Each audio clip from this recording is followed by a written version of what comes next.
You might not have known this about me, but I'm a certified sharpshooter. Truth.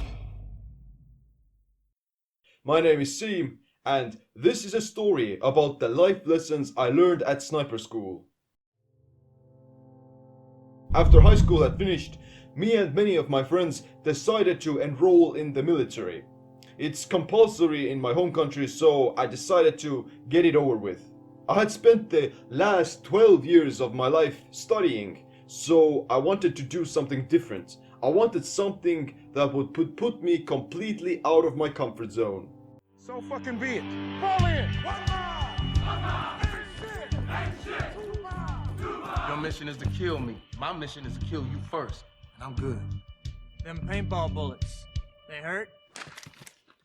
Oh, shit! Fuck, I can't see! Back to the grunts, dick face! I'm not going to go into too much detail as to what happened there, but you can check out my blog post in the description box below. My designated service lasted for 8 months in total. After 3 months of basic training, we had to pick a profession. I chose the sharpshooter because I was drawn to it the most and I wanted to get the toughest job. Our instructors were talking a lot of frightening stories about those guys. They never sleep in the tent, they're constantly on the move, the swamp is their second home, and they have to steal their own food.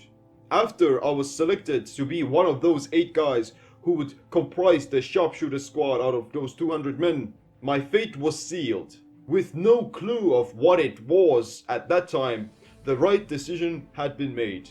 We were sent away to participate in a sharpshooter course to get our training, where we learned the most basic stuff, measuring distances, using the optics, drawing observation maps, and a lot of drilling. In order to engage your target, you must see your target, but your target must not see you. Shevitz. You laugh, you die. Scratch your nose, you die. You shift your weight to take a piss, you will die. You want to shit, you better shit in your pants. Still kind of cute, huh, Swaff? Oh, sir. This suit will hide you. You will become a tree, a rock. You are mud, sand, and dust. Still funny? No, sir. In order to fire accurately, you must be able to judge distance and wind direction. How far are those trees? 500 yards. No. 600. 300. 300. How'd you figure that? 3 football fields. 3 football fields. That's right. You take what you know, and then you multiply. Please don't use your dicks. They're too small, and I can't count that high. I don't hear 400,000 inches. Now, wind. You use what you have. Use a flag. Use a plume of smoke, a little bit of dust. Spit on your finger and hold that bitch up. These are formulas that you can use, but in the end, you have to trust your gut. During the last week, we went out to the field to test our skills. Meanwhile, the weather conditions had got a lot worse. It was the coldest time of the year, with temperatures dropping below minus 30 degrees Celsius, which is minus 22 in Fahrenheit, or simply put, insanely freezing. All right, everyone, chill. Spending too much time outside was actually dangerous, not to mention the fact that we would go camping. Great idea, guys, let's go camping. It was so cold that our water and food would freeze over, and one of the guys almost lost his toes because he fell into a small little pond, like a few centimeters, while taking a piss. During the day, we would keep training the same things. We would take our rounds, run to the targets, examine the results, make adjustments, take notes, and repeat it over and over again for as long as we had daylight. It was difficult to use the pencil with gloves on, not to mention pulling the trigger, so I decided to do it with my bare hands. The results were better, but at the same time, it caused a lot of frostbite. Details, gentlemen, details are going to be the difference between you killing your target and your target killing you. We've all been taught that thou shalt not kill. But hear this, fuck that shit. After a few weeks, we graduated and went back to our home barracks. We got to see our old companions again, who were actually surprised to see us. They thought that they would never hear from the sharpshooters again, but they were wrong, because we became back as better than before. Writing this story after a few years makes it even more profound and insightful. Here are the most important lessons I learned. Get comfortable being uncomfortable. Whether that be lying in the dirt, sleeping in the snow, falling into swamps, doing public speaking, working out, or reading, it doesn't matter. This will determine the way we handle anything that life throws at us. We're preparing ourselves for the situations that aren't perfect and won't be perished by the difficulties. Adversity is to be expected and welcomed. Challenges are an inevitable part of life. Moreover, they make us who we are. There's a difference in yielding to obstacles and overcoming them. The former implies to coping with reality, whereas the latter is about thriving despite of it and becoming self-empowered. This will make you anti-fragile. You're not afraid of chaos because you know it will make you stronger and better. It's easier to do it the hard way. As humans, we always want to take the path of least resistance and move away from pain and towards pleasure. However, this conditions us in a negative way. Without adversity, we would become too soft, too tender. In the long run, having it tougher will make us able to overcome any obstacle. Always be prepared. Expect for the worst case scenario and come up with solutions of how to deal with it already. Never get out of shape or unable to train. Never think that you've made it financially, fitness-wise, intellectually, or in your relationships. You have to maintain them constantly as to not take them for granted. Always keep yourself ready both physically and mentally. Always over-deliver. Later in my service, our company leader would give us many assignments because he knew that we would always get it over with. But we would always over-deliver and exceed his expectations. This is crucial here because any fool can endure comfort and grind through. It's more important to lead and to perform at your highest under those circumstances.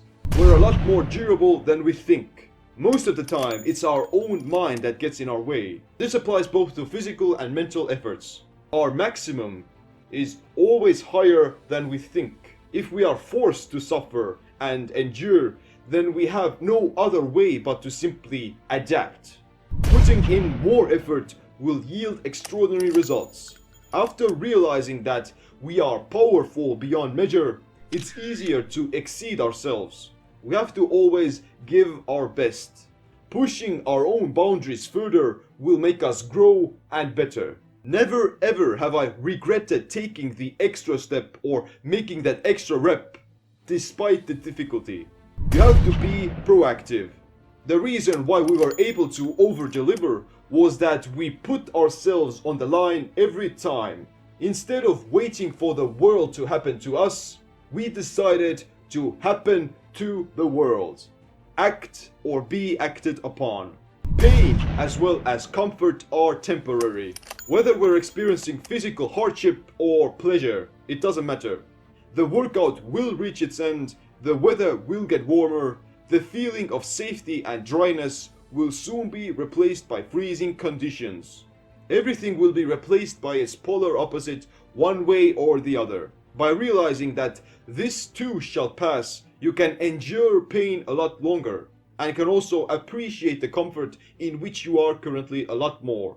The person beyond our comfort zone is awesome. Continuing on the previous bullet point, using bullet points as a sniper. That's just so cliche. Anyway, if we put in just a little bit more effort and exceed our expectations, then we'll begin to see ourselves a lot differently. We become more capable and confident in our own abilities. Success and self-love becomes a habit. Take yourself amusingly seriously. You should always maintain an elusive balance between being serious about what you do, but at the same time being able to laugh at it as well. We were in very harsh conditions, but always managed to find a good laugh in everything we did. This is another micro-relief strategy for dealing with resistance. Work hard, but detach yourself from the outcome. We're all incredibly lucky. If you're watching this, then you probably have no idea how fortunate we really are. My sniper course lasted for 1 month, yet it felt like an eternity. It wasn't even a real conflict or a war zone. It was just training, a game. After that, I attained a new perspective on life, to not take anything for granted and to protect my family from those challenges. Most importantly, I understood that we should all be working on making the world a much safer and better place to be in. Being a soldier isn't the best way to bring peace to the world. we have to leave that shadow behind so that we could have a more fulfilling life. Partly, it was there where I found my true calling and started empowering and inspiring others. After going through that, I improved the quality of the rest of my life. It increased my mental toughness to a limit where I felt invincible and uninfluenced by external forces. My mind became indomitable, and I truly felt that nothing else can be called hardship or challenging in comparison to what we went through at sniper school. These are the lessons I learned at sniper school and which I've adopted into my current life. Thanks for watching. Make sure to leave a comment letting me know what was your most profound insight from those lessons. Click the like, subscribe, because I'll be giving you more videos about becoming empowered. I am Seem. Stay sharp, stay empowered.